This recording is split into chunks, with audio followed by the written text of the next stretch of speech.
Villa saya jadi guys. Jadi, alhamdulillah hari ini mau share kepada teman-teman semua perjuangan 1 tahun kurang sedikit ya membangun villa pertama Airbnb saya di tanahnya Eyang. Kemudian yang sudah turun waris ya ke anaknya. Dari situ saya membuat villa dengan kolam renang. Kemudian ada 3 kamar tidur, lengkap dengan ruang tamu, lalu ada kitchen kecil. Dan ini akan menjadi investasi lanjutan saya pasca saya menjalankan guest house pertama The Cedela, yang kamar-kamar itu bisa dipakai kayak satu orang. Tapi di villa kali ini, kalau mau sewa harus 1 rumah dan minimum 2 malam. Saya akan ceritain prosesnya dan apa suka dukanya kepada teman-teman semua, termasuk sebuah insight buat teman-teman semua nanti yang harus teman-teman, bukan harus ya, saya sarankan ya. Intinya adalah siapapun kita, sebaiknya berinvestasi. So, stay tune guys.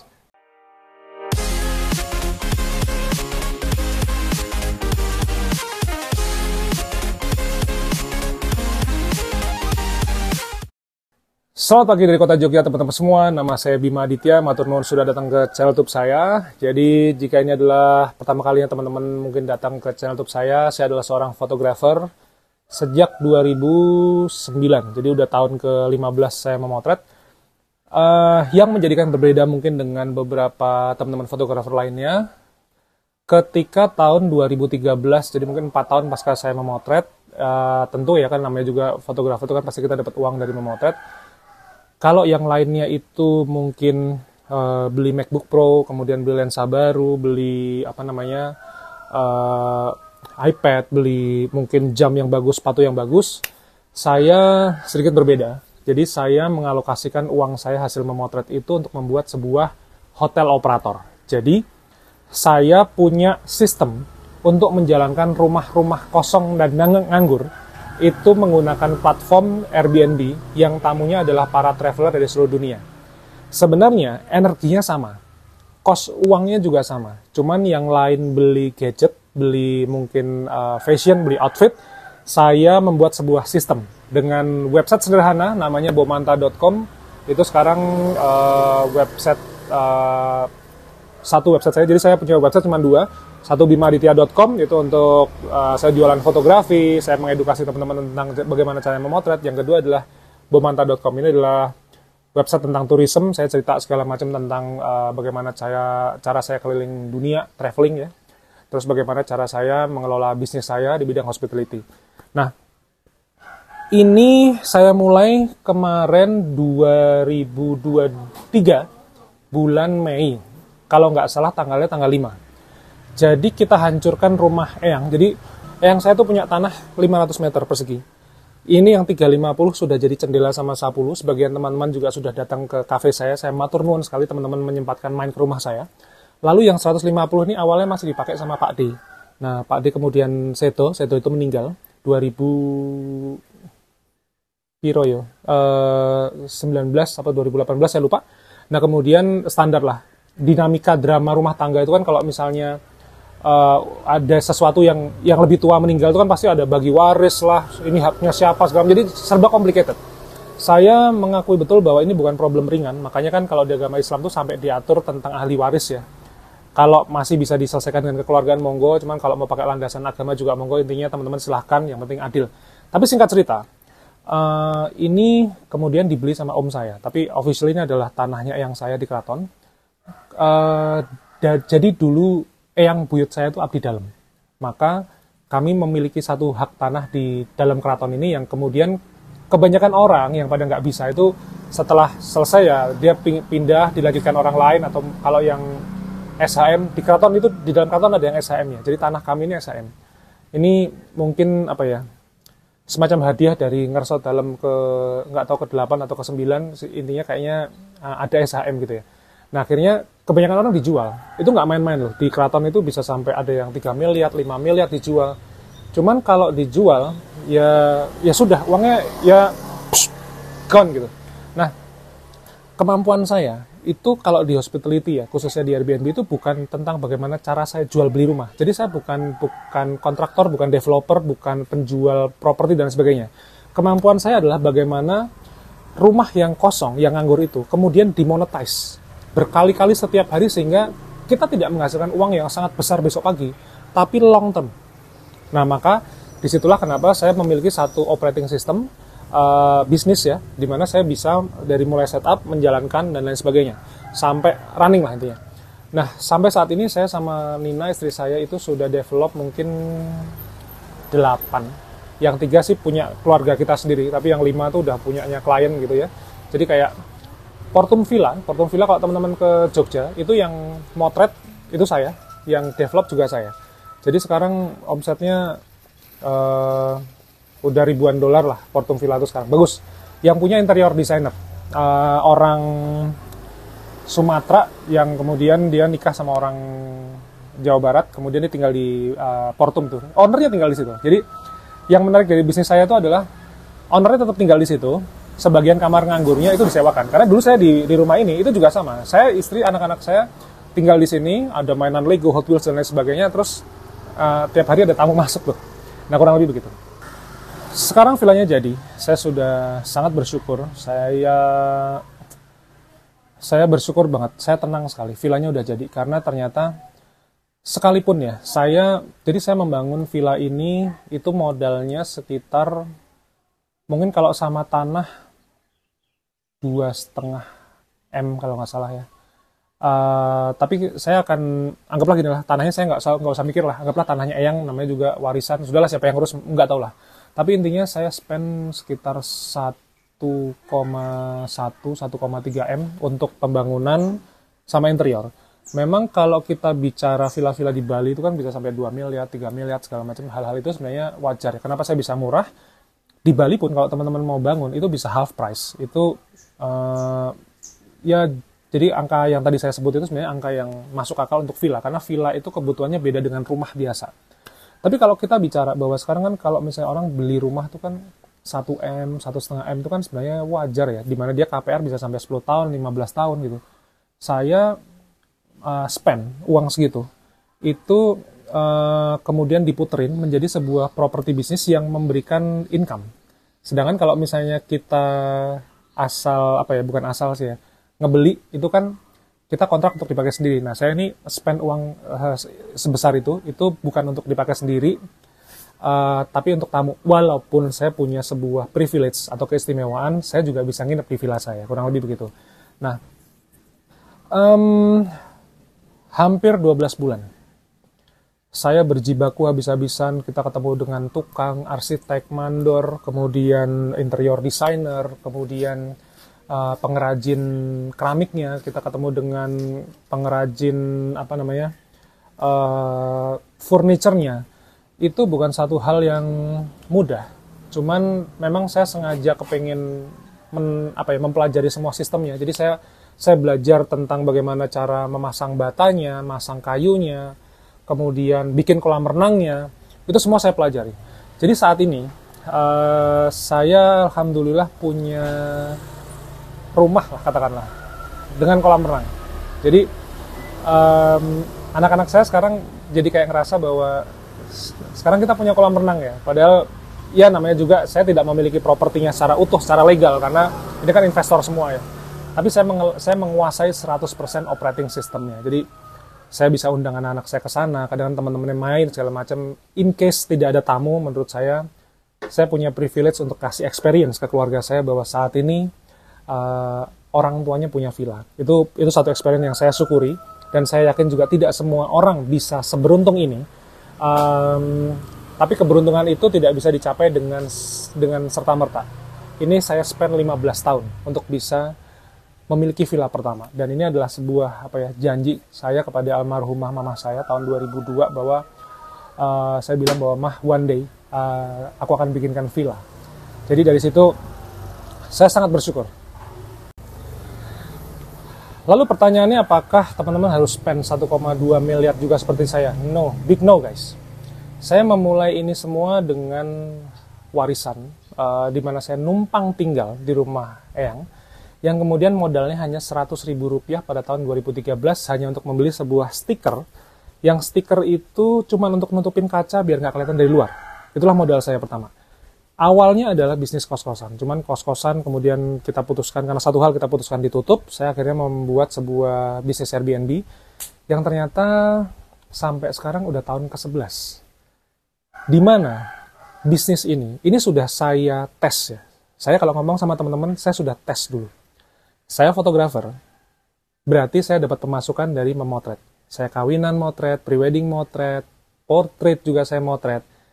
Tapi ternyata, karena satu hal, pada waktu itu mungkin sebelum pandemi, atau mungkin pas pandemi kalau nggak salah, pandemi awal-awal. Intinya adalah, bisnis hospitality ini, ada coffee shopnya di depannya.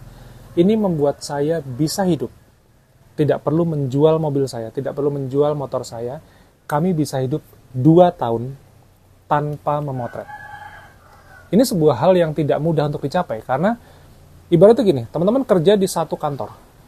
Teman-teman dipecat besok, bulan depan. Ini kan deg-degan nih. Untuk hidup bulan depan kita pakai uang apa, 3 bulan lagi pakai uang apa, apalagi sampai 2 tahun. Nah, yang perlu digarisbawahi adalah bukan karena saya jago motret, bukan karena saya jago bisnis.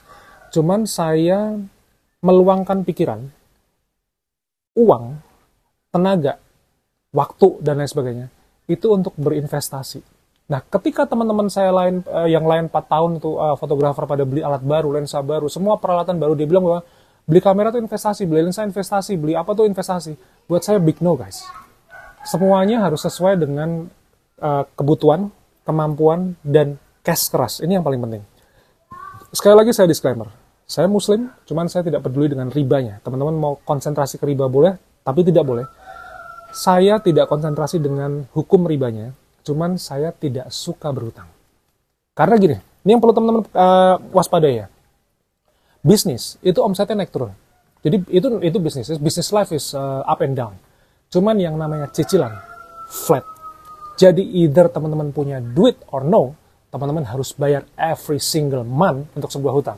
Nah, buat saya, kenapa saya sekarang, dari uang saya sekarang, ini 10 tahun ke depan, saya akan investasi bukan lagi di hospitality, tapi sudah masuk ke pasar modal. Jadi kalau teman-teman masuk ke Instagram saya, itu banyak sekali story tentang, oke, grafiknya lagi turun, saya profit sekian, segala macam. Ini saya baru sekitar mau 2 tahun gitu ya. Nah, ini yang disebutkan namanya sebuah investasi. Maka, tidak peduli teman-teman itu mau uangnya berapa, pensiunnya berapa, atau gajinya berapa. Please guys, berinvestasi. Berinvestasi nggak perlu harus kayak saya, nggak perlu harus langsung spend 1,2 M, nggak perlu harus langsung yang besar-besar. Kan saya sudah contohkan, dengan modal Rp100.000 tahun 2013, akhirnya setelah lebih dari 7 tahun, saya bahkan bisa tidak motret selama 2 tahun. Anggap aja gini, anggap aja saya sudah tidak laku di wedding fotografi. Anggap saja mungkin dunia saya sudah berubah, shifting karena pandemi, atau apapun alasannya nggak penting. Tapi yang jelas, yang paling penting adalah saya bisa hidup 2 tahun tanpa saya harus memotret. Saya mau pesan kepada teman-teman semua, nanti suatu saat saya akan bikin satu acara gathering di villa saya. Jadi teman-teman bisa duduk nongkrong di villa saya akan undang teman-teman. Ini berbayar, karena saya akan sharingin kepada teman-teman semua tentang bagaimana caranya, bagaimana sistemnya, permodalannya seperti apa, apakah ada perbankan, apakah harus cash, dan lain sebagainya, saya akan sharingin. Tunggu nanti di Instagram akan saya publish, teman-teman follow Instagram saya Bima Aditya. Kalau yang dari luar kota mungkin teman-teman harus ke Jogja, cuman saya akan tunjukin langsung bagaimana cara pengelolaannya, dan ini adalah real time live ketika saya ada tamu, jadi teman-teman akan lihat bagaimana saya greeting ke tamu, bagaimana tim saya kerja, dan lain sebagainya, untuk mempelajari sistem ini. Ini sistem yang sudah saya buktikan selama 11 tahun, dan sampai saat ini saya sudah 14 kali dapat predikat superhost dari Airbnb. Superhost itu adalah host-host yang reviewnya 85% itu bintang 5. Jadi dari satu, misalnya kayak 100 malam, itu 85% harus bintang 5. Itu it's a big deal buat saya. Tapi artinya adalah it's not easy guys untuk mencapai itu. Jadi teman-teman bisa berinvestasi mulai dari sekarang. Yang suka dengan dunia properti, Airbnb adalah sebuah hal yang menarik. Kalau misalnya teman-teman ini kan sebuah cerita ya, teman-teman ngelihat saya bisa punya villa, ada kolam renang, segala macam, modalnya juga nggak sedikit gitu ya. Tapi kalau teman-teman kepengen tahu betul nangis-nangisnya saya, susahnya saya ketika saya harus dicemooh orang, harus dimarah-marahin sama bule, harus nutup sebagian hutang gitu, itu semua saya ceritain di ebook saya Airbnb Be a Host. Ini ebook sederhana, teman-teman nggak bisa, jangan tanya saya tentang bagaimana cara daftarnya, bagaimana cara linknya beli di mana, jangan tanya guys. Ini adalah ebook tentang masa kelam, di mana saya benar-benar menceritakan bagaimana dari modal 100.000 kemudian saya punya villa. Jadi kalau teman-teman tuh mau ketemu sama orang, mempelajari orang, jangan lihat tentang bagaimana teknisnya, artinya gini, jangan lihat happy-nya doang. Teman-teman mesti harus lihat bagaimana air matanya tiba-tiba keluar, bagaimana tiba-tiba emosinya keluar. Ini real business. Saya YouTuber. Saya punya Instagram yang followernya juga cukup banyak. Cuman saya itu tidak suka menggunakan influencer yang hanya modal follower banyak. Kemudian dia masuk ke villa saya, nginep di tempat saya, terus kemudian saya kasih gratisan. No. Saya sudah pernah bahas dulu, ada satu influencer, dia sering nongol di TV, tiba-tiba mintangin di rumah saya gratis, apalagi pada waktu pandemi. Saya bilang begini, saya bayar karyawan saya bukan pakai like, pakai uang, apalagi masa pandemi. Jadi kalau kamu artis, harusnya kamu punya duit. Kalau misalnya kamu artis, kamu nggak punya duit, itu namanya pengemis digital. Saya bilang begitu. Dia marah, terserah dia. Masalahnya saya punya 9 karyawan yang setiap bulan harus saya kasih makan. Sampai pada waktu COVID, saya spend hampir 120-an juta setahun hanya untuk menghidupi mereka, sehingga saya nggak mau pecat mereka. Karena mereka ada yang orang tuanya sudah meninggal, ada yang dari luar kota, ada yang dari Kalimantan, ada yang dari luar Jogja. Itu kalau dipecat, ya perusahaan mah pecat aja gitu. Cuman saya pikir mereka manusia, mereka butuh makan. Yang makannya juga nggak perlu harus mewah-mewah. Kadang-kadang nasi telur ceplok juga sudah cukup gitu. Maka ebook itu ada. Ebook itu bercerita. Airbnb Be a Host. Itu teman-teman kalau yang mau ngerti susah-susahnya saya, teman-teman download ebooknya di bawah. Kalau senengnya sih teman-teman mampir aja ke Cendela 10, teman-teman ngeliat tuh semua karya-karya saya. Bikin villanya bagus, tamunya bule-bule segala macam. Airbnb hostnya sampai super hostnya sampai 14 kali.